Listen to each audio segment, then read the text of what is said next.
ஆண்டுடைய வார்த்தைக்கு கடந்து செல்வதற்கு முன்பாக கண்களை மூடி ஜெபம் செய்வோம். மகா இரக்கமும் கிருபை நிறைந்த ஆண்டவராய் இயேசு கிறிஸ்து, இந்த காலை வேளையில் உங்களுடைய வார்த்தையை நாங்கள் கேட்க இருக்கிறோம்.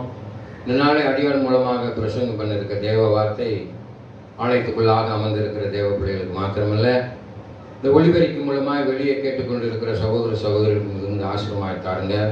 ஆண்டவரை யூடியூப் மூலமாக, முகநூல் மூலமாக, வாட்ஸ்அப் மூலமாக ஆண்டவர் இந்த தேவ செய்தியை பார்க்குற ஒவ்வொரு ஜனங்களையும் ஆண்டவரை நீங்கள் மாற்றி போடுங்க. ஆலயத்துக்கு வரும்படியான வழிவாசலை திறந்து கொடுங்க. இந்த ஜெபம் உங்களுடைய கருத்தில் ஒப்பு கொடுக்குறோம். தேவ செய்தியை உங்களுடைய கருத்தில் ஒப்பு கொடுக்குறோம். நீரே எங்களை முன்னின்று நடத்த வேண்டும் என்று இயேசு நான் பண்ணியிருக்கிறாவே. ஆமேன். அல்லேலூயா. நான் ஒவ்வொரு நாளும் சொல்வது உண்டு, கர்த்தரை ருசித்து பாருங்கள். ஆமேன். அன்பான தேவ பிள்ளைகளே, ஆண்டவர் நல்லவர் என்பதை ருசித்து பாருங்கள்னு சொல்லி அல்லேலூயா. ஒரு ஆகாரம் நம்மளுக்கு பிடிச்சிருக்குன்னு அந்த ஆகாரத்தை என்ன செய்வோம்? ருசியாக நிறையா சாப்பிடுவோம். அதே போல் ஆண்டோடைய வார்த்தை நாம் இந்த நாளில் தியானிக்க இருக்கிறோம். வார்த்தை தான் நம்முடைய வாழ்க்கையில் என்ன செய்யுமா? கிரியை செய்யும் என்று வேதம் சொல்லுது. அல்லேலூயா. சத்தியத்தை அறிவீர்கள், சத்தியம் உங்களை விடுதலையாகும். என்ன சொல்லியிருக்குது? சத்தியத்தை அறிவீர்கள், சத்தியம் உங்களை விடுதலையாக்கும். இந்த நாளில் பிலிப்பியரின் புஸ்தகம் 2ஆம் அதிகாரம் 2, 5, 8 ஆகிய வசனங்களை நாம் வாசிக்க இருக்கிறோம். வேதத்தில் சொல்லியிருக்கு, நீங்கள் ஏக சிந்தனையும் ஏக அன்புள்ளவர்களுமாய் இருந்து இசைந்து ஆத்துமாக்களை ஒன்றை சிந்தித்து என் சந்தோஷத்தை நிறைவாக்குங்கள் என்று சொல்லியிருக்கிறார். இன்னும் 5வது வசனம் சொல்லுது, கிறிஸ்து இயேசுவில் இருந்த சிந்தனை உங்களிலும் இருக்க கடவுளா. இயேசு கிறிஸ்துவில் இருந்த சிந்தனையும் உங்களில் இருக்க கடவுதாக என்று சொல்லியிருக்கு. 8வது வசனம் என்ன சொல்லியிருக்குன்னு பார்த்தீங்கன்னா, அவர் மனுஷரூபமாய் காணப்பட்டு மரண பரியந்தம், அதாவது சிலுவையின் மரண பரியந்தம் கீழ்ப்படிந்தவராய் காணப்பட்டார் என்று சொல்லியிருக்கார். அல்லேலூயா. இயேசு கிறிஸ்து இந்த உலகத்திற்கு வந்ததனுடைய நோக்கம் என்ன என்பதை உங்க எல்லாருக்கும் தெரியும். அல்லேலூயா. அங்கே நாம் பார்க்கணும், எரேமியா புத்தகம் 33ஆம் அதிகாரம் 33வது வசனத்தில் சொல்லியிருக்குது, நீ அறியாததும் உனக்கு எட்டாவதுமான பெரிய காரியங்களை அறிவிப்பேன் என்று சொல்லியிருக்கிறார். அல்லேலூயா. நீ அறியாததும் எட்டாவதுமான பெரிய காரியங்களை அறிவிப்பேன். நீ அறியாத காரியம் என்ன என்பதை நீங்கள் சிந்தித்து பார்த்தீர்கள் என்றால், தேவன் மரித்து உயிர்த்து 40 நாட்கள் இந்த பூமியில இருந்து ஜனங்கள் முன்பாக காட்சி கொடுத்தார். அவர் பரமேறிய போது அவர் சொன்னார், நான் உங்களுக்காக ஒரு ஸ்தலத்தை ஆயத்தம் பண்ணுவேன். அது கைகளால் கட்டப்படாத வீடு, நீ கற்பனை செய்ய முடியாத அளவுக்கான ஒரு இடம், ஒரு ஸ்தலத்தை உண்டு பண்ண போறேன்னு சொல்லியிருக்காரு. அதான் சொல்ல, நீ அறியாததும் எட்டாததுமான பெரிய காரியங்களை நான் உனக்கு அறிவிப்பேன். நம்மளுடைய பெயர் ஜீவ புஸ்தகத்தில் எழுதப்படும், ஆனால் நம்மளுக்கு ஜீவ கிரீடம் கொடுக்கப்படும். என்ன கொடுக்கப்படும்? ஜீவ கிரீடம் கொடுக்கப்படும். வெண்ணாடை தடுக்கப்படும். அழிவில்லாத வாழ்வை பெற்றுக்கொள்ள முடியும். அல்லேலூயா. அவருடைய வாழ்க்கையை நாம் முற்றுமர ஏற்றுக்கொண்டால் மாத்திரம் போது, அவர் ஒரு முன்மாதிரி வச்சிருக்கார் பார்த்தீங்களா, ரோல் மாடல், அதை நீ பின்பற்றி நடக்க வேண்டும். அல்லேலூயா. ஜீவ புஸ்தகத்தில் பேர் எழுதப்பட வேண்டும் என்றால் இயேசுவை போல நம்ம என்ன செய்யணும்? நடந்து கொள்ள வேண்டும். வேதம் சொல்லுது. அல்லேலூயா. நம்ம பிள்ளை பார்த்தீங்கன்னா நம்மளை மாதிரியே செய்யணும். தகப்பனை போல உங்க அப்பனை மாதிரியே எல்லா வேலையும் பார்க்குறீங்க, சொல்றமா இல்லையா? பெண்கள் சொல்றாங்க, அப்பா மாதிரியே பேசுற, அப்பா மாதிரியே செய்யற, அப்பா மாதிரியே சாப்பிட்ற, அப்பா மாதிரியே நடக்கிற சொல்ற. நீங்க இயேசுக்கு சுழி பிழைகளாக இருப்பீர்கள் என்றால் நீங்கள் இயேசுவை போல என்ன செய்யணும்? நடந்து கொள்வீர்கள் என்று வேற சொல்றேன். தேவனால் பிறந்ததான் உலகத்தை ஜெயிக்கப்படணும். நீங்க இயேசுவை ஏற்றுக்கொண்டிருக்கிறீங்க, முழு ஞானஸ்நானம் எடுத்து தேவ பிள்ளைகளாக நீங்கள் இருக்கிறீர்கள். அதற்காக சோதனம். அப்ப அவர் மனுஷரூபமாய் காணப்பட்டு மரண பரியந்தம், அதாவது சிலுவையின் மரணம் கடைசி வரைக்கும், கடைசி சாகர வரைக்கும் என்ன செஞ்சார்? அவர் தாழ்த்தி காணப்பட்டார், தாழ்மையா காணப்பட்டார். உலகத்துல போராட்டம் வரும், கஷ்டம் வரும், துன்பம் வரும், எல்லாவற்றையும் தாங்கி கொண்டார். இயேசுக்கு வந்துச்சு. அவர் அறைந்த போது தாழ்மையா இருந்தார். அவர் தெய்வம் தான், இல்லைன்னு சொல்லலை. இந்த உலகத்தை படைத்த தெய்வம் மனிதனாக இருக்கும்போது சாதாரணமான தான் படைத்த மனிதன் அவரை அறைகிறான். அவர் என்ன செய்தார்? அமைதியா இருக்கார். கொட்டி அவரை காரி துப்பினார்கள், அவமானப்படுத்தினார்கள், அமைதியா இருந்தார். சிலுவையில் அறைந்த போதும் அவர் அமைதியாக அவ்வளவு கொடுமைகளை அவர் பாடுகளை அனுபவித்தார் என்று பார்க்கிறோம். உங்க வாழ்க்கையிலும் கூட உங்களை யாராவது அவமானமா பேசலாம், கேவலமா பேசலாம், அற்பமாக எண்ணலாம். ஆனா நீங்க அதற்கு பதில் செஞ்சுட்டீங்கன்னு வச்சுக்கோங்க, என்ன ஆயிடும்? அது வேஸ்டா. ஆமே. நாய் தான் தான் கக்கினதை இல்லையா, நாய் என்ன செய்யுமா? கக்கிட்டு திருப்பி அதை தின்னுமா. நம்ம நாயா இருக்கக்கூடாது. தேவனுடைய ராஜ்யத்துல நாய் பிரவேசிக்க முடியாதுன்னு சொல்லியிருக்கு. ஆமே. இல்லையா? அன்பான தேவ பிள்ளைகளே, நம்மளை என்னதான் அவங்க வஞ்சாலும் நம்ம திருப்பி நம்முடைய வார்த்தையினால் அவர்கள் பேசிட்டோம்னா அது நமக்கு பரலோகத்துக்கு போறான வழியை அடைக்கிறதா. தாழ்மையா அமைதியா இயேசுவை போல் இருக்க வேண்டும் என்று சொல்லி கர்த்தராகிய ஆண்டவரின் செவியை திறந்தார். நான் எதிர்க்கவும் இல்லை, நான் பின்வாங்கவும் இல்லை. அடிக்கிறவர்களுக்கு என் முதுகையும் என் தாடையை ஒப்பு கொடுத்தேன். அவமானப்படுத்தும் இவர்களுக்கு என் முகத்தை மறைக்கவில்லை. ஆமென். அதான் இயேசு கிறிஸ்து சொல்லியிருக்கார், ஒரு கன்னத்தில் அறைந்தால் மறு கன்னத்தை காமின்னு சொல்லியிருக்கார். அல்லேலூயா. என்ன பாஸ்டர் எப்படி சொல்றீங்க?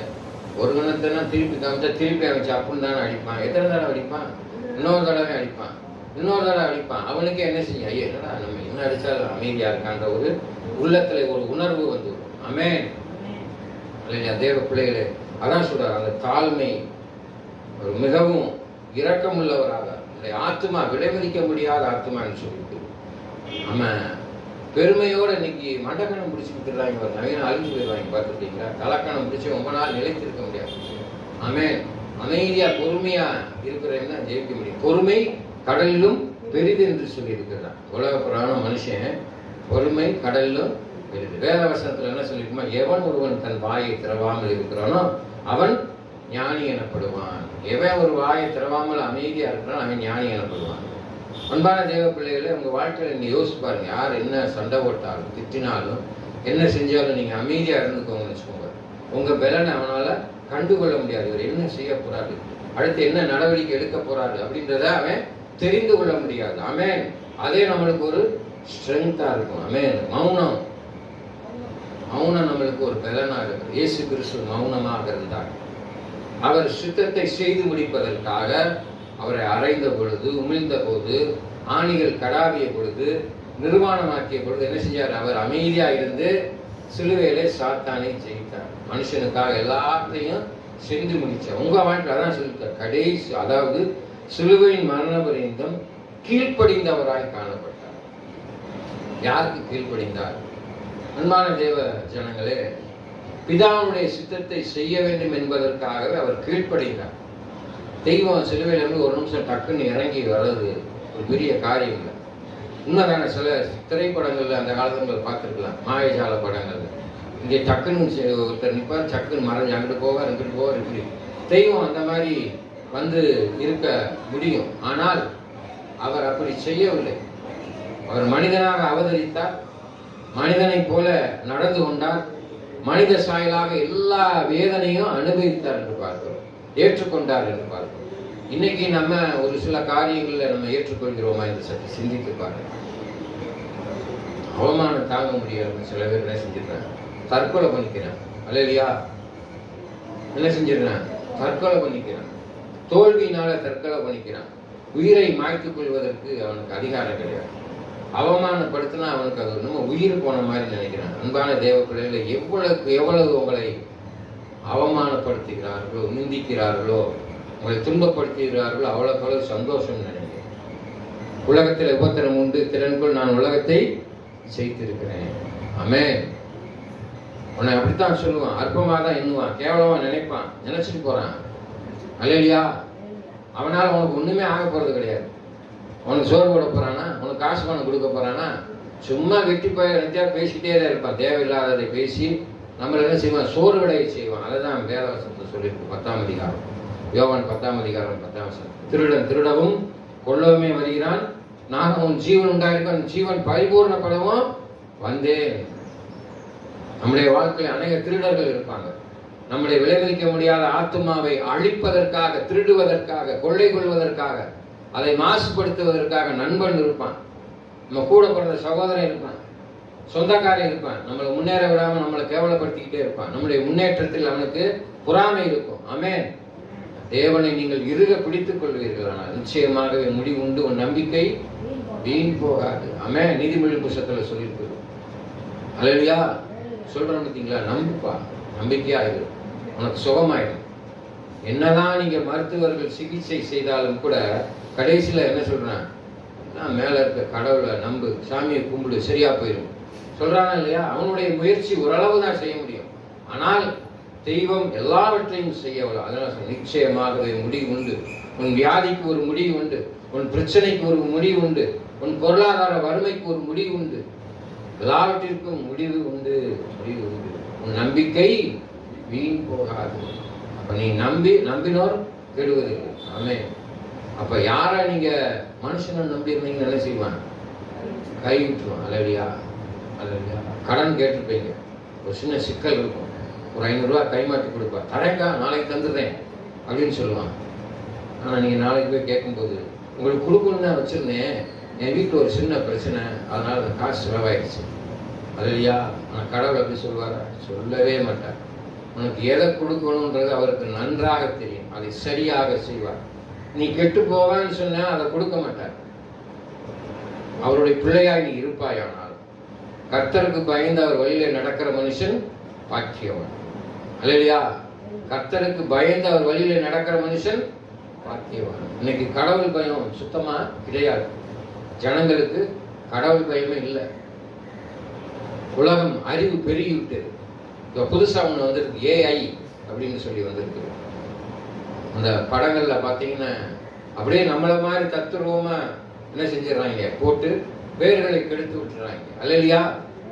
ஆமென். பெண்களுடைய படங்களை போட்டு, ஆபாசமான படங்களை போட்டு பெண்களுடைய பெயரை கெடுத்து விடுகிறார்கள். ஆண்களுடைய பெயர்களை கெடுத்து, ஆண்கள் ஆபாசமாக பெண்களோடு தொடர்பு இருக்கிறார்கள் அப்படி இருக்கா வீடியோ, அப்படி உண்மையாவே இருக்கிற மாதிரி அந்த AI வந்துருச்சு. அப்ப அழிவை நோக்கி போகிறது. ஆமென். அறிவு பெருகுன்னு சொல்லியிருக்கிறார். இந்த உலகத்தில் அறிவு பெருகி மனுஷனுடைய வாழ்க்கையில ஆங்காங்கே பிரச்சனைகள், கொலை கொள்ளை எல்லாம் பெருகுன்னு வேத புத்தகத்தில் சொல்லியிருக்கு. தேசத்துக்கு தேசம் போர் மூலம். அல்லையா? இப்ப என்னமோ சூரிய புயல் என்று ஒன்று வரப்போதான். அதுல இந்தியா தேசத்துல 23 மாவட்டங்கள் பாதிக்கப்படும் என்று சொல்லியிருக்கார். வெயில்னாலே பாதிக்கப்படும். வறுமை, வறட்சி வருமா? ஆமென். வறட்சி வரும்னு என்ன அர்த்தம்? மழை இல்லாம போகும் அர்த்தம். இப்ப விவசாயம் இல்லாம போகும். நல்லா தெரிஞ்சுக்கணும். ஆண்டுடைய வருகை சூரியன்ல இருந்து ஒரு வெப்ப புயல் வந்து பூமியை தாக்கும் என்று நாசா, அமெரிக்கா விஞ்ஞானத்துல நாசா இருந்து ஒரு காரியத்தை செய்தியில சொல்லியிருக்கிறார். அப்ப ஆண்டுடைய வருகை சமீபமா இருக்கிறது. ஆமென். வேதவசனத்துல சொல்லு, வருத்தப்பட்டு பாரம் சோப்பவர்களை எல்லோரும் நேரத்துல பாருங்கள். இந்த உலகத்துல யாருக்குமே போராட்டம் இல்லாம, எனக்கும் தான் கஷ்டம் இருக்கு, இல்லைன்னு சொல்லல. ஆமென். இங்க எத்தனையோ ஜனங்கள் உட்காந்துருந்தோம், இப்ப கொஞ்சம் பேர் தான் உட்கார்ந்து இருக்கிறோம். அதுக்காக வருத்தப்பட்டுட்டு கொஞ்சம் பேர் தான் இருக்கிறீங்க நீங்க, உங்களுக்கு நான் ஆராதனை எடுக்க முடியாது, கூட்டமா இருந்தா தான் எடுப்பேன்னு சொல்ல முடியுமா? சொல்லக்கூடாது. மிகவும் தவறு. ஒரு நபர் அமர்ந்திருந்தாலும் சொல்லணும், ஆளே இல்லைனாலும் என்னுடைய வேலையை நான் செய்ய வேண்டும். எனக்கு கொடுக்கப்பட்ட வேலையை செய்ய வேண்டும். உங்கள் வாழ்க்கையில ஆண்டவர் உங்களுக்கு என்ன கொடுத்திருக்கிறார் சிந்தித்து பார்த்திருக்கீங்களா? என்ன செய்ய போறீங்க, என்ன செய்ய வேண்டும் என்று கேட்டு பாருங்க. ஆமென். கர்த்தர் நல்லவர் என்பதை ருசித்து பாருங்கள். ஆமென். அவர் ரொம்ப நல்லவரா இருக்கிறார். நம்ம செய்யற தொழில ஒரு நஷ்டம் ஏற்படுற மாதிரி இருக்கும், ஆனால் அந்த நஷ்டம் நல்லதா கெட்டதா என்பதை ஆராய்ந்து பாருங்கள். ஆமென். அல்லேலூயா. ஒரு நாளும் தன் பிள்ளைகளை தருத்தத்துல விடவே மாட்டார். நல்லா தெரிஞ்சுக்கோங்க. அன்றன்ற தேவைகளை சந்தித்தாலே போதுங்க. காசு பணத்தை வச்சு என்ன செய்ய முடியும்? அல்லேலூயா.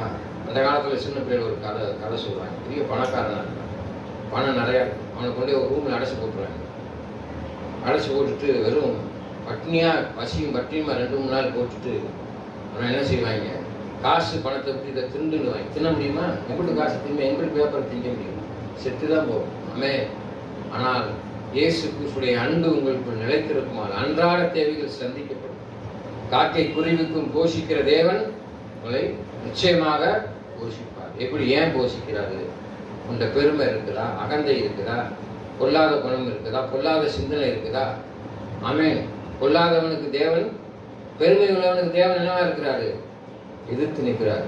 தாழ்மை உள்ளவனுக்கோ அவர் தேவ பலனாக, ரட்சிப்பாக, சந்தோஷமாக, சமாதானமாக இருக்கிறார்னு சொல்லி நிறைய சொல்லலாம்.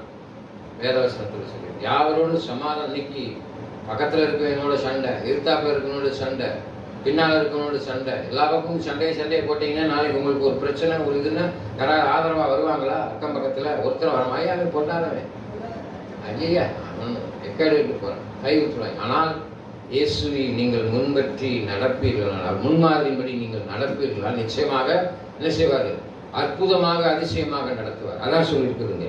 அவர் மனுஷரூபமாக காணப்பட்டு சிலுவையின் மரணம் பரியந்தம் தம்மை தாமே கீழ்ப்படிந்தவராய் காணப்பட்டார். யாருக்கு? பிதாவுக்கு கீழ்ப்படிந்தார் என்று பார்க்கிறோம்.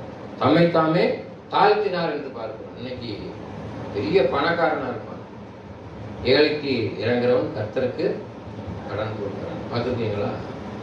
நான் நிறைய இடங்களில் பார்த்துருக்கேன். நல்லா நீட்டாக பேண்ட் ஷர்ட் போட்டு நல்லா அழகாக செய்யணும், நல்ல பணக்காரனாக இருப்பான்.